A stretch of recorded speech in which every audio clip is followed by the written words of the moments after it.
Buenas a todas y todos. Hoy estamos de nuevo en un encuentro en la red.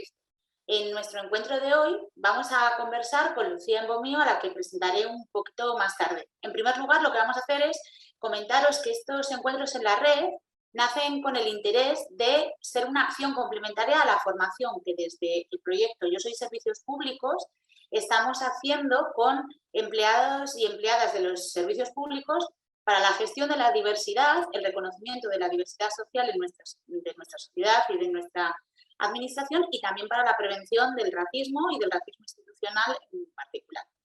En concreto, comenzamos el ciclo de medios de comunicación, representación y racismo por el interés de que muchas veces los medios de comunicación también nos forman en la imagen que tenemos de la sociedad y cómo interactuamos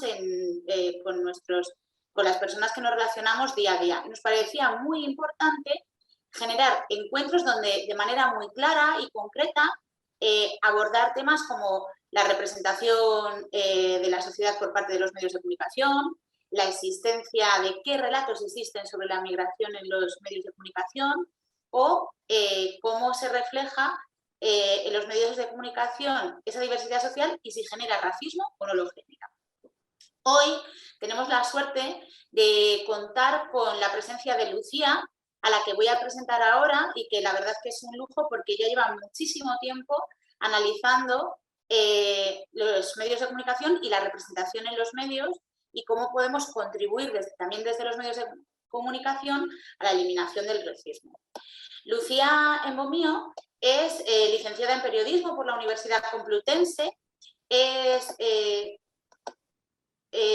además tiene un máster de ayuda internacional y desarrollo y está diplomada en dirección y guión de documentales por el Instituto de Cine de Madrid. Debutó como reportera en Madrid Directo y posteriormente ha formado parte de equipos de programas como El Método Gonzo de Antena 3 o Españoles por el Mundo, y en la actualidad la podemos ver en Aquí la Tierra de Radio Televisión Española. Además, ella colabora con diferentes medios como es Afroféminas o Pícara Magazine y ha escrito varios libros, por ejemplo, Las que se atrevieron, y el último libro que ha elaborado es Hija del Camino, que se ha llevado a la pequeña pantalla en forma de serie de la mano de Liz. Buenas tardes, Lucía. ¿Cómo estás? ¿Cómo te encuentras? Hola, muy bien, aquí encantada de estar aquí con vosotras y con vosotros, un placer. Pues mira, Lucía, te hemos invitado a hablar con nosotras porque, como ya he mencionado antes, desde Yo Soy Servicios Públicos tenemos una preocupación que los servicios públicos reflejen la diversidad que existe en la sociedad, tanto desde las personas que muchas veces trabajamos en ellos y también que la atención sea de calidad para todas las personas que forman parte de la sociedad y contribuir a la eliminación del racismo. Para ello hacemos acciones de formación y campañas de sensibilización y estamos llevando a cabo estos encuentros web con diferentes personas cuya experiencia es fundamental pues, para aprender y aclarar conceptos. Por eso, hoy te hemos invitado a ti, que eres una gran conocedora de los medios de comunicación, con una amplia experiencia, como ya he nombrado en tu presentación, y te quería lanzar la primera pregunta, que es si tú crees que los medios de comunicación representan la diversidad existente en la sociedad. Bueno, pues yo creo que basta con que le echéis un ojo a los medios de comunicación para caer en la cuenta de que no, de ninguna de las maneras, ¿no? Yo creo que los medios de comunicación lo que nos muestran no tiene nada que ver con lo que vemos en los colegios públicos, en los parques, en los mercados, bueno, en prácticamente cualquier sitio, ¿no? También depende mucho del barrio, de la provincia, etcétera, pero yo que soy de la periferia de Madrid veo una España o veo un Alcorcón, en mi caso, que es tremendamente diverso a muchos niveles, no solo en cuanto a teces, sino también en cuanto a orígenes, acentos, también extremeños y andaluces, por ejemplo, ¿no? Que aquí hubo mucho, pero no solo, también gente de otras partes del mundo. Y sin embargo, eso no lo vemos en los medios de comunicación. A veces sí, pero no siempre no siempre de una manera que a mi modo de ver es válida. Me explico. Porque no basta con que se incluyan cuerpos que no sean blancos. O sea, esto no se trata de jugar a ser Benetton, ¿no? A tener, o como yo digo muchas veces, o a ser un parchís, a tener la ficha amarilla, la roja, la verde o la azul. Tiene que ir más allá, porque de lo contrario tampoco sirve de nada. Yo creo que una de las cosas que podemos ofrecer las personas que no solo no somos blancas, sino que tenemos orígenes diversos, son también puntos de vista, perspectivas más amplios, ¿no? Al final podemos contar la realidad de siempre, pero con otros ojos o con muchos más ojos, con muchos más enfoques. Y bueno, pues hay ejemplos, por ejemplo, en BBC en 2019 decretaron que el 20% de la población que trabajara, perdón, de las personas que trabajaran en los medios de comunicación haciendo imagen, o sea, ya fuera como presentadoras o como reporteras, tenía que ser gente no blanca para que hubiera una adecuación entre lo que pasa en la calle y lo que pasa en la pantalla. Aquí estamos lejísimos de eso porque ni tan siquiera se ha pensado, por lo menos no en las cadenas generalistas nacionales, y desde luego, pues si no se ha pensado, difícilmente se va a hacer, ¿no? Claro. Y esa forma de representar la realidad, ¿en qué medida contribuye al racismo, Lucía? Bueno, hay varias cosas, ¿no? El punto de partida es la omisión, el hecho de que no aparezcan personas que sí que están, provoca que siempre seamos leídas como eternas recién llegadas, ¿no? O sea, yo que soy, por ejemplo, hija de un guineano, un hombre guinea ecuatorial que nunca ha tenido otra cosa que no fuera nacionalidad española, porque nació y antes de que su país se independizara y llegó también antes de que su país se independizara. Sin embargo, a personas como a mí me llaman fenómeno reciente. Y esto es interesante porque, como digo, yo soy de un municipio de Madrid, de la periferia, donde hay muchísima gente de ascendencia migrante española, ¿no? A mis amigas no las llaman migrante de segunda generación por ser hija de extremeñas, ni a la otra por ser hija de segoviana y leonés, tampoco le llaman migrante de segunda generación, y sin embargo a mí sí, ¿no? Y hay que preguntarse por qué. Por otro lado, también esto entronca con cómo nos han enseñado la historia, cómo se han dejado muchas partes fuera. A mí me contaron que las últimas colonias fueron Cuba, Puerto Rico, Filipinas. ¿Qué pasa con Sáhara? ¿Qué pasa con Ifni, con el norte de Marruecos o con Guinea Ecuatorial? ¿No? En el caso de Sáhara estamos hablando de 1975 y en el caso de Guinea de 1968, que en términos históricos o en tiempo histórico es algo minimísimo, ¿no? Pero bueno, estoy hablando de la parte colonial y tal, pero también podemos hablar de cómo, pues, por ejemplo, a Sevilla le llegaron a llamar la ciudad de ajedrez por la cantidad de personas negras que había. No olvidemos que es que desde las costas del sur de la península se ven las costas del norte de África. Entonces, esos 14 kilómetros escasos que separan la península del continente africano se han cruzado de siempre. Y eso provoca que aquí haya habido personas que no son blancas pues desde hace siglos, ¿no? Entonces, por eso digo que esa omisión nos provoca que nos lean como personas eternamente recién llegadas. Y es así como salimos en los medios de comunicación las personas no blancas o las personas africanas o afrodescendientes o negras, ¿no? A la gente se le cuenta como en una especie de presente continuo, llegan, llegan, llegan, llegan, pero nunca están y desde luego no somos, ¿no? Esto es interesante, lo explica muy bien Gorsiedu, que es un artista multidisciplinar de Guinea Ecuatorial. Él dice que el problema de todo esto es que al final siempre somos huéspedes y nunca vecinas o vecinos. Y esto tiene consecuencias porque cuando tú eres huésped te agasajan, te dan, cuando tú eres vecina, vecino, haces igual que el resto. Eso marca una percepción, como digo, muy diferente. Por otro lado, cuando se habla de inmigración, los datos, yo tengo datos de 2019 antes de la pandemia, porque es cierto que con la pandemia se cerraron los aeropuertos y tal, entonces, bueno, pues el flujo migratorio se dio de otra manera, pero hasta 2019 el primer país africano negro que entró en España, el principal contingente fue Senegal, que estaba en el puesto número 30. Sin embargo, cuando pensamos en inmigración, casi siempre nos viene a la cabeza el fenómeno de las pateras, y esto tiene que ver con cómo los medios de comunicación espectacularizan todas las noticias y todo aquello que se aleje de esa espectacularización que va a generar clics o que va a generar audiencia, pues al final como que no interesa, ¿no?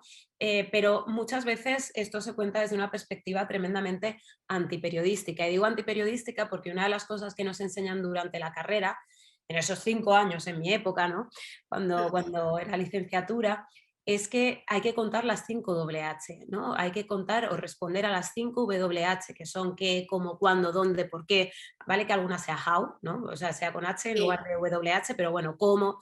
El caso es que todo eso no nos lo cuentan, porque el quién, por ejemplo, no nos lo cuentan. Nos hablan de masas, nunca de individuos, vemos cabezas, manos que flotan o que se ahogan en el Mediterráneo o en el Atlántico, pero nunca nos hablan de personas, nos cuentan historias concretas, nos hablan del qué ha pasado, eso sí, nos cuentan el a dónde llegan, pero no de dónde vienen, porque hablar de África subsahariana es como hablar de nada, comprende más de 40 países, más que en el caso de la Unión Europea. Hablar de la Unión Europea con las diferencias que existen entre cada uno de los países es quedarse muy corta. Pues imaginaos en el caso del continente africano, que son más países y que es gigantesco. Eso sí nos cuentan a dónde llegan, ¿no?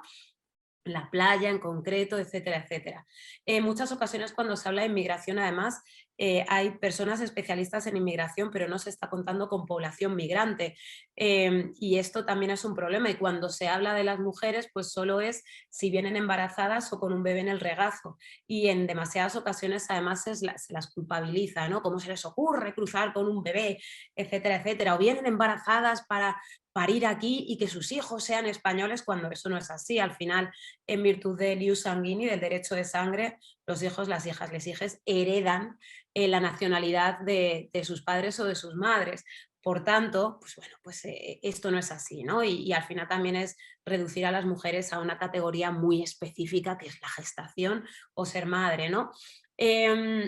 Bueno, pues como esto podemos encontrar un montón de cosas, porque me preguntabas, creo, porque como me lío a hablar, pues ya no me acuerdo muchas veces de la Te pregunta.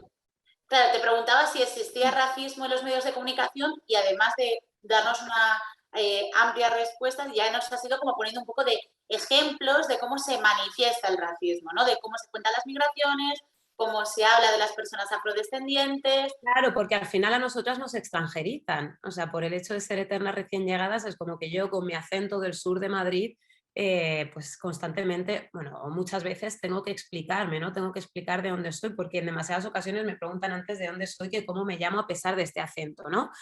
Y tiene que ver con esta manera de representarnos. Y además eso tiene consecuencias más allá, ¿no? Hay cierta desafección nacional entre muchas personas. Voy a hablar de la comunidad afrodescendiente porque es la que conozco más, ¿no? Es muy difícil que te empeñes en algo que es producto de la casualidad, porque es casualidad que yo haya nacido aquí con una madre de Segovia, un padre de Guinea Ecuatorial, podría haber nacido en Marruecos a mitad de camino, o bien en, yo qué sé, en cualquier otro sitio, ¿no? En Marruecos, perdón, en Segovia o en Guinea, pero nací aquí en Madrid. Entonces, pues hay parte de esto, ¿no? Hay gente que sí que, oye, que no, que soy española, y otra parte que es de, mira, pues yo no me voy a empeñar en algo que al final me preguntan constantemente. Hay gente que crea lo que yo llamo matrias alternativas, ¿no? Hay quien dice que se siente de su barrio. Yo soy muy barrionalista, ya he citado no sé ni cuántas veces Alcorcón en lo que llamamos de charla, ¿no? Hay gente que dice, pues mira, yo solo soy de mi madre. Hay otras personas, yo tengo un canal de YouTube que se llama Nadie nos ha dado vela en este entierro y hago entrevistas sobre construcción identitaria. Hay gente que me dice, yo le pertenezco al hip hop, ¿no? O yo soy de Guinea y soy de España, o yo soy de República Dominicana y soy de España, en fin, cada cual construye, pero no es algo tan sencillo como para otras personas cuando constantemente te están extranjerizando, con todas las consecuencias que eso tiene. Además, no solo es una cuestión de extranjerización de la gente, sino que se les refleja únicamente en momentos de vulnerabilidad extrema y en algunos casos incluso en momentos de shock. Yo hablo de la narrativa del dolor. Porque además no solo a las personas que llegan, sino al continente africano se le refleja solo, se le cuenta solo como un agujero de calamidades. Eso tiene que ver con que prácticamente no hay corresponsalías en África negra de prácticamente ningún medio de comunicación, salvo en África del Norte, en Magreb, donde suele haber en Marruecos, ¿no? Más allá de eso, el grueso de las noticias que nos llegan vienen de ONGs que tratan temáticas concretas, ¿no? Hambrunas, desastres naturales, mutilación genital femenina. Existe todo esto, por supuesto, pero hay mucho más. Hay una cotidianidad donde se crea, hay ciencia, tecnología, feminismo y tantas otras cosas, ¿no? Aparte de que las imágenes que nos llegan están ligadas a un África muy atávica y además en el entorno rural en muchas ocasiones, o en las partes chabolizadas, ¿no? de las ciudades. Sin embargo, el grueso de las personas en el continente africano viven en ciudades exactamente igual que aquí, a Claro. pesar de lo que nos muestran, ¿no? Entonces, se juntan como un montón de cosas. Primero es esta amnesia colonial, después está este no querer contar a la gente que lleva aquí mucho tiempo, tampoco en presente, después esto que he dicho de cómo se cuenta el continente africano, esta narrativa del dolor que provoca que contemplemos a las personas negras solo en una categoría, ¿no?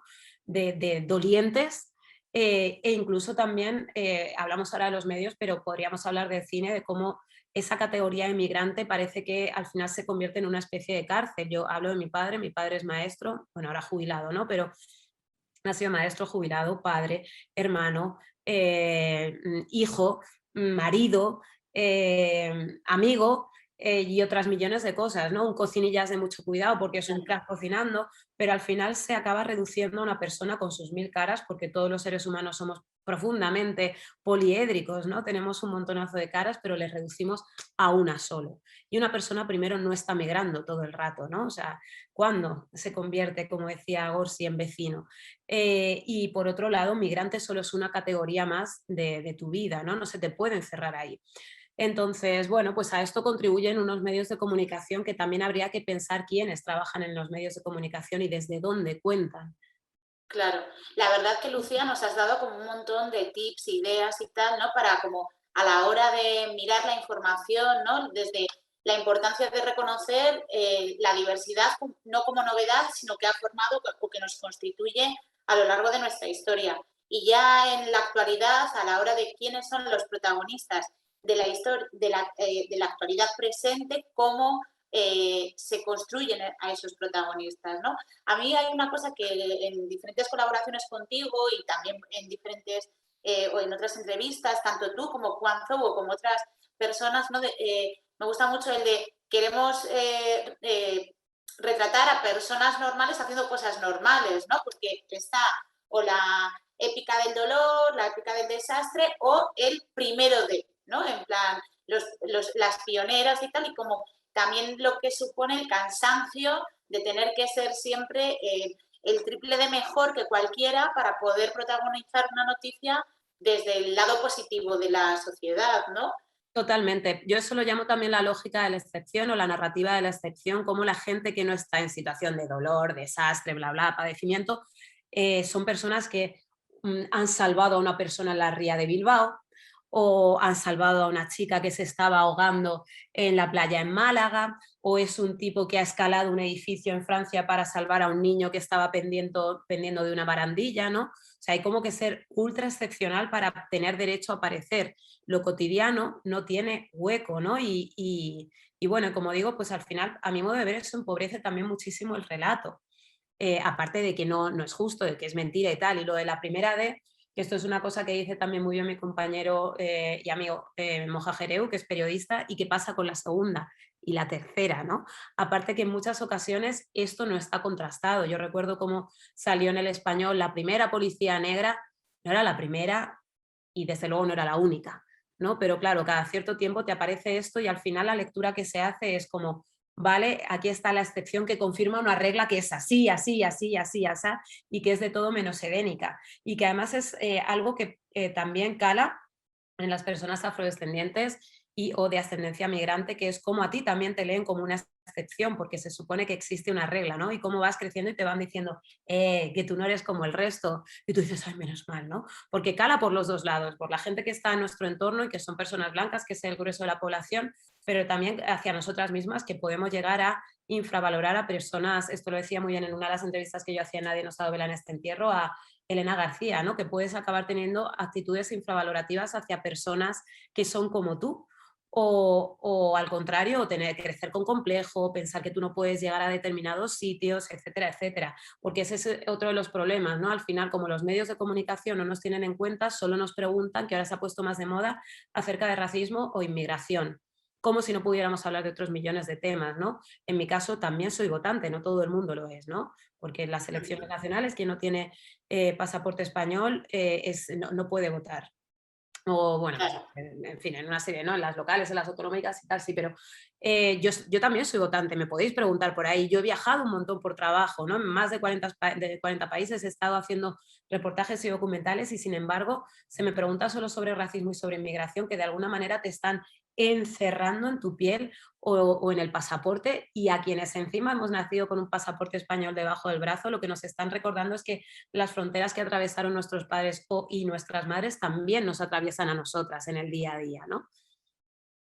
La verdad que es como un montón de cosas, ¿no? Que podríamos sacar y seguir hablando, porque lo mismo que también de conversaciones previas contigo y escuchándote mucho, la importancia del reconocimiento, ¿no? En plan, cuando muchas veces en relación a la primera D y que también tiene que ver con el crecer pensando que tienes que romper como ciertas barreras y incluso no ves a esa gente que sí que ha estado, ¿no? Me gustaba a mí mucho en una entrevista que tú hacías de, oye, en los medios ha habido personas negras y hay que reconocerlas y hay que visibilizarlas, porque si no constantemente volvemos a reflejar que esta sociedad, esto de pues, la diversidad social existente no ha tenido presencia y sí que ha tenido, ¿no? Como reclamar un poco también a todas esas personas es muy importante para construir la ciudadanía, porque hay una cosa que también me ha parecido muy importante de lo que tú has dicho, que cuanto más nos alejan de ser protagonistas de la sociedad, más nos alejan de hacer uso de los derechos y sí que se nos exigen los deberes, pero no de los derechos de ciudadanía que tenemos por el hecho de vivir y habitar aquí, ¿no? Cuando te alejan y te quitan tu identidad, en parte también te están alejando del uso de los derechos que te corresponden. Totalmente. Y has dicho una cosa y es la importancia de hacer genealogía. Yo hago genealogía primero para demostrar que siempre estuvimos, que no somos personas eternamente recién llegadas, pero hago genealogía también como forma de insuflar autoestima comunitaria, ¿no? Que esto también es súper importante porque al final hay muchos conocimientos que están completamente enterrados y en demasiadas ocasiones nos toca hacer más que pesquisa, arqueología, ¿no? Para saber quiénes son las personas que estuvieron antes que nosotras. Pero es fundamental, primero por esto que decía de la autoestima, de pensar que sí que podemos, pero también como forma de hacer un homenaje a personas a las que jamás se lo hicieron, ¿no? Y seguramente en su momento estuvieron rompiendo estereotipos a tope, incluso los he tenido que a mis 40 años desmontar yo, tú comentabas algo antes, ¿no? Lo de ser la primera que, etcétera, etcétera. Eso además es una carga sobre los hombros que no todo el mundo tiene por qué llevar ni sabe llevar, ¿no? El tú no eres como el resto es una cosa pesadísima y a veces te obliga o te lleva eh, a tener que ser excelente en prácticamente todos los ámbitos, ¿no? Para desmontar aquello que se supone que eres, no puede ser normal. Claro. Bueno, Y y eso tú no eres como el resto, en cierto modo, encierra mucho de estereotipo y mucho de racismo, ¿no? Porque es como, ¿qué es el resto, no? En plan, bueno, tenemos una... Es como, en sí mismo, también habla mucho de los estereotipos existentes en nuestra sociedad para, para un colectivo de personas, que igual ni son colectivo y lo que tienen en común, pues pueden ser pues un fenotipo, ¿no? Pero que no, por lo que tú mismamente decías, en plan de, bueno, es que el origen o cómo el fenotipo, cómo ha llegado a mí, pueden ser de formas muy variadas y muy diferentes, ¿no? exacto. Sí, bueno, el tema de la comunidad, efectivamente, en el caso de la comunidad afro, pues vale, sí, o sea, hay una cuestión fenotípica, pero es completamente diversa, porque no es igual quien tiene ascendencia directa que personas que ya estamos hablando de abuelos o de bisabuelos, no tiene nada que ver una persona de África con una persona de Latinoamérica, bueno, sí tiene cosas que ver, claro que tiene, pero quiero decir que venimos de culturas diferentes, ¿no? Entonces, a partir de ahí también bebemos de fuentes distintas, aunque en algunas se compartan, ¿no? Pero sí, es que al final se nos acaba reduciendo a una cosa muy pequeñita. Y antes que hablábamos de la espectacularización o de la lógica de la excepción, ahí también está el inmigracionalismo, que es un término de rezacoge, ¿no? Que mezcla inmigración y sensacionalismo, como lo que se cuenta aquí de las personas migrantes y o racializadas siempre está teñido de esa espectacularización para mal, ¿no? Yo siempre pongo el mismo ejemplo, pero me parece tremendo y en este caso no atañe a la comunidad negra. Recuerdo una vez viendo en equipo de investigación que hablaban de ladrones georgianos. Y yo, ¿no? Como habla de equipo de investigación. Y yo decía, es que aparte, esto es tremendamente injusto porque no tenemos con qué comparar. Hay una narrativa asimétrica que cuenta a las comunidades solo desde un punto de vista muy pocas veces y de manera muy negativa, ¿no? Entonces, ¿qué sabemos acerca de Georgia? ¿Acaso en nuestro día a día nos han dicho algo de Georgia? Si no recuerdo mal, yo lo único que recuerdo, y no estoy segura, es que Stalin nació allí, en Georgia. Es todo lo que Sí. sé. Todo. Bueno, y seguramente que esto está por encima de lo que la mayor parte de las personas que vemos equipo de investigación sabemos de Georgia. Claro, claro, y lo Sí, sé a raíz de pensar, qué sé yo de Georgia, ¿no? Y bueno, Georgia, pues ya está, mira, pero no sé absolutamente nada más. Y claro, si lo que recibimos es eso, no es que las personas sean malas per se, porque muchas veces se habla de intención, no es con mala intención, sí es que es algo mucho más grande. Yo siempre digo que esto es eso, como una especie de orilla, nuestros cerebros son como orillas en las que se van depositando sedimentos de prejuicios, poquito a poco, poquito a poco, poquito a poco, hasta que se convierten en muros que son muy duros. Y esos sedimentos se van depositando desde diferentes sistemas, desde el educativo, donde solo leemos, aprendemos de personas blancas, sobre todo hombres, sobre todo europeos, ¿no? Que van haciendo cosas por el mundo, que van inventando, que son científicos, que son literatos, etcétera, etcétera, con pequeñas excepciones, Carmen Laforet, Rosalía de Castro en literatura, ¿no? Ya está. Marie Curie en ciencias, pero también de esos medios de comunicación que tienen muchísimo peso y los sistemas de representación en general, porque ahí también cabe la publicidad o el cine, ¿no? En su momento, quizá ahora menos, aunque todavía permea la religión y por supuesto ahora las redes sociales. Entonces son como muchas cosas que nos van dejando sedimentos y no es que seamos seres malísimos, es que estamos construidas en un sistema que es racista y machista y homófobo y bla, bla, bla, y capacitista, etcétera, etcétera, ¿no? Entonces, esa es la razón por la cual, pues al final pensamos como pensamos, ¿no? Por eso se habla de deconstrucción, porque hay que ir quitándose esos ladrillos o esas capas de sedimentos que nos han ido dejando. claro. Y la verdad que con esto te iba a preguntar, ¿no? Tú piensas que muchas de las personas que acuden a la formación que nosotras realizamos son personas que están en los servicios públicos y también tienen ese interés, ¿no? Y esa inquietud, pues un poco para que su práctica profesional se impregne de una mirada como antirracista, que garantiza que la administración, ¿no? Está al servicio de todas las personas. Entonces, ¿tú podrías darnos algunos tips? Yo creo que más o menos en esta conversación ya seguramente no hemos ido como dibujando, o has ido dibujando, mejor dicho, pues a la hora de recibir la información de, uy, la primera que, por qué de esta manera se refleja la inmigración, pero eh, en nuestra relación con los medios de comunicación, algún tip de cómo podemos construir nuestra mirada antirracista. Si tú nos pudieras dar así como alguna idea de cuando estés delante de un medio, cuando estés delante de una noticia, no solo te quedes en lo que te cuentan, sino qué podemos hacer. Bueno, yo creo que también hay que buscar otras fuentes, porque si siempre vamos a las mismas fuentes, siempre vamos a recoger, a recibir la misma información.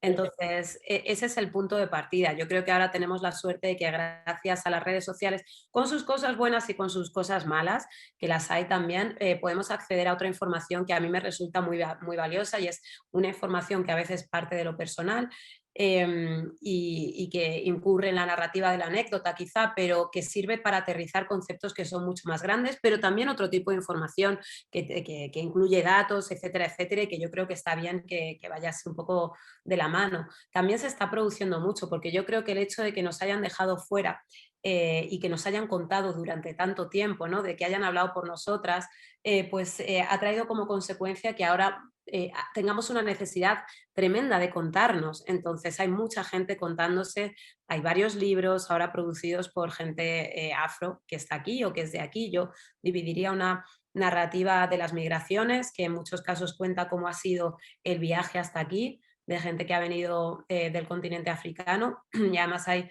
también narrativa femenina ahí menos, pero estoy pensando en Daniel Mbume, por ejemplo, que es una mujer lesbiana que salió de Camerún y que fue la primera mujer que se casó con otra mujer africana en España y que además montó una ONG, ¿no? Es una tipa bastante potente. Yo creo que está esta y está también la narrativa de afrodescendientes que nos estamos contando aquí desde diferentes puntos de vista. Digo, está la literatura, pero está también la música, está también la pintura, ¿no? Ahora mismo es como que yo creo que estamos viviendo un momento de esplendor bastante potente que no es, de nuevo, no es el primero que, porque esto ya ha pasado antes, lo que pasa es que ahora somos más personas, ¿no? Y ahora tenemos más canales para visibilizar aquello que estamos haciendo. A mi modo de ver, eso es súper importante. Luego, por otro lado, tenemos que vigilar el lenguaje. Hay términos que son tremendamente alarmistas, como puede ser oleada, avalancha. También es tremendo que nos cuenten en términos de cifras, pero no de porcentajes, porque cuando nos dicen que han llegado 400 personas en patera, pues a lo mejor podemos pensar que es una cifra gigante. Si después entendemos que se trata de un porcentaje súper chiquitito del total, a lo mejor la cosa nos cambia, ¿no? Yo creo que está bien que podamos contextualizar lo que decía antes, ¿no? O sea, hay gente que viene de países o de regiones donde suceden cosas y no quedarnos únicamente con pobreza, porque al final eso es completamente reduccionista. Em, bueno, yo creo que estas son, y al final se trata, que es una cosa muy sencilla, pero tremendamente grande, teniendo en cuenta la historia que arrastramos, y es dotarle a la gente de la posibilidad de ser persona, ¿no? Rehumanizar a los seres humanos, que digo que debería ser una obviedad, pero no lo es, porque también hay una narrativa deshumanizante que viene de muy atrás. Y después también fijarnos en cómo esos medios, pues porque estoy pensando, ¿no? Por ejemplo, cómo en Espejo Público sí se contó con una persona negra para hablar de política, que era Bertrand Ndongo, pues, un simpatizante de Vox, creo que ahora mismo también está en Vox. Es como, por aquel entonces, cuando él estaba de comentarista, ni tan siquiera podía votar, lo cual no significa que no se pueda contar con gente que no puede votar para hablar de política, no me refiero a eso. A lo que voy es que estaban llevando a una persona porque generaba espectáculo, porque hablaba del Valle de los Caídos, un tipo camerunés que no lleva mucho tiempo en España. Tú quieres hablar con politólogos, politólogas también las hay, ¿no? Y esto es importante. No vale el pon una negra en tu mesa, no vale con tapizar los asientos de las mesas de debate con pieles diversas, ¿no? Yo creo que es fundamental que en los medios de comunicación hagan una pesquisa adecuada, y del mismo modo que yo, que trabajo en Aquí la Tierra ahora, busco a agricultores o a ganaderas para hablar de agricultura, ganadería, busca también a gente que conozca de la materia en cuestión para hablar de los diferentes temas, porque de lo contrario lo único que estarás haciendo es posturear, básicamente, ¿no? Oye, interesantísimo, muchísimas gracias, Lucía. Última pregunta, porque más o menos es que nos has ido contando. Había dos preguntas más, que una era, también existe antirracismo en los medios de comunicación, pero yo creo que también nos has ido ya como respondiendo a eso, porque es decir, que no nos tenemos que quedar únicamente, cuando hablamos de medios de comunicación, en la idea pues de las televisiones grandes, sino que ahora también hay otros medios desde los cuales comunicar y desde los cuales poder escuchar relatos de la historia que son pertinentes para entender la sociedad a día de hoy. Nosotras formamos parte de los servicios públicos, entonces hay una pregunta que nos toca siempre. ¿Qué podemos hacer desde los servicios públicos para combatir ese racismo que muchas veces, pues hay veces que se nos cuelan estereotipos, que se nos cuelan imágenes distorsionadas? Entonces, tú, así como ya te pedimos la guinda del pastel después de todo lo que nos has contado, pero hay medios que son públicos, y ojalá un día todo el mundo estuviera en un medio público con las buenas condiciones laborales que esto supone. Tú me entenderás perfectamente. Perfectamente. Pero también desde el sistema educativo, desde tal, ¿qué podemos hacer nosotras como personas que estamos vinculadas a los servicios públicos para contribuir a eliminar el racismo, para contribuir a una sociedad como más realista con su propia construcción? Yo creo que el punto de partida es el reconocimiento, y a partir de ahí la búsqueda de conocimiento, porque estoy pensando en la educación, ¿no? Hay una brecha importante, por ejemplo, ahora que hay más generaciones racializadas, porque en mi caso, claro, yo tengo 40 años y cuando yo era pequeña yo era la única del cole, fui la única del instituto, después ya llegó mi hermano, pero había muy poca gente. Ahora hay mucha más gente de ascendencia migrante, ¿no? Y hay un salto importante entre el final de la educación secundaria obligatoria y el bachillerato. Hay que preguntarse por qué llega tan poca gente, ¿no? Y esto tiene que ver con, es que al final está todo como ¿cómo se llama? Relacionado.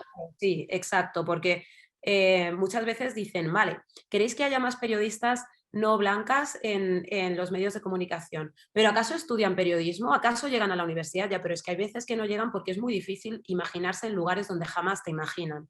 Y no todo el mundo viene súper pertrechado desde casa, con padres y madres que te dicen, venga, tira para adelante, ¿no? Porque son situaciones complicadas, esto, ¿no? Vuelvo al canal de YouTube. Hace no mucho entrevisté a una chica en Almería, afroalmeriense, que te decía, es que mi madre trabajaba en un invernadero y salía a las 7 de la mañana y llegaba a las 11 de la noche. Yo era la que cuidaba a mis hermanos. Yo tenía que hacer las veces de madre. Yo culpaba a mi madre hasta que he entendido el esfuerzo que ha llevado a cabo ella. A su hija, a la chica a la que yo entrevisté, ¿quién podía decirle estudia, haz los deberes, etcétera, etcétera? Después hay que pensar qué espera el profesorado de toda la población migrante, cuántos estereotipos tiene también el propio profesorado, porque repito, hay una mujer que se llama Jane Elliot, una educadora, tiene un experimento desde hace mucho tiempo que, si bien es cuestionable, sí que resulta interesante en algunos puntos, ¿no? Ella lo que hace es dividir, es estadounidense desde los años 60 por ahí, a la población en gente con ojos azules, que normalmente son los descendientes de anglosajones en Estados Unidos, y gente con ojos oscuros, ¿no? Y a partir de ahí, pues como que invierte el tema de los privilegios. Y ella decía en una entrevista que le hicieron en Channel 4, bueno, el vídeo se llama ¿Qué tan racista eres? ¿No? Ella decía, si tú has ido al instituto y no, si has llegado a secundaria y no eres racista es porque nunca has ido a clase, ¿no? Entonces, pues a esto, y que al final el propio equipo docente también tiene estereotipos y es normal porque ha estudiado lo que ha estudiado, porque vive donde vive, porque ha consumido lo que ha consumido, que consumimos aparte, acerca, por ejemplo, ahora pensando en la infancia no blanca, una infancia a la que salvar si está en África o en el sur global, pero que aquí se convierte en potencial criminal, ¿no? No olvidemos cómo se ha tratado en los medios de comunicación a los menores extranjeros no acompañados, que durante algún tiempo ya parecía sinónimo de criminal y no de peques, no de niños, no de menores, ¿no? Claro. Entonces, yo creo que es esto, ¿no? El punto de partida es reconocer para transformar. Dentro de los medios de comunicación públicos, a mí me parece que no tendríamos que esperar a que los medios específicos hicieran esta labor de parar los bulos y hacer las veces de, ¿no?, de contraste de información que nos llega. Yo creo que como servicio público que son, tendrían que hacer esta labor de manera indefectible, porque luego tiene consecuencias en términos sociales. Realmente no solo se trata de discursos, se trata de acciones que ya estamos viendo, ¿no?, en los barrios. Entonces, esto es súper importante. Yo creo que también en TV3 la verdad es que van haciéndolo. Creo que están bastante por delante. En Apunt Valencia también van a empezar a hacerlo. También el tema de formaciones en los medios de comunicación, pero se hace muy poco porque, y esto también lo dice Moja Jereo, al final somos un sector con muy poca capacidad autocrítica, analizamos mucho hacia afuera, pero demasiado poco hacia adentro, ¿no? En las comisiones de igualdad es fundamental que no solo se piense en hombres y mujeres o personas no binarias, ¿no? También creo que es importante que se tengan en cuenta a personas con diversidad funcional barra discapacidad en función del modelo de autodesignación, personas racializadas, LGTBIQ, etcétera, etcétera, etcétera, porque si no nos estamos quedando con algo muy pequeñito. Yo en su momento recuerdo que pregunté y me dijeron, todas somos todas, y yo pensé, ya, pero todas no somos todas, eso no es verdad, porque cuando salimos a la calle nuestras vivencias son distintas. Entonces, por eso digo que reconozcamos y conozcamos, porque el punto de partida es escuchar, ¿no? Mi madre, que es una señora de Segovia, un pueblo de 300 habitantes, no sabría muchas cosas si no lo hubiéramos contado, y todo Claro. lo que hemos ocultado a la mujer, ¿no? Que se está dando cuenta por lo que yo cuento en Instagram muchas veces. Pero, pero es esto, que el punto de partida es empezar a escuchar y no siempre, porque muchas veces cuando nos dicen algo, ¿no?, racista o tal o cual, racista, es que esto es homófobo, nos lo tomamos como una puñalada porque entendemos esto que, como algo de buenos o malos, ¿no? Lo llevamos al ámbito de lo moral y no tiene nada que ver con eso, es una cuestión más política y sistémica. Entonces, si lo vemos desde ahí, a lo mejor en lugar de sentir la puñalada tendremos ganas de transformar.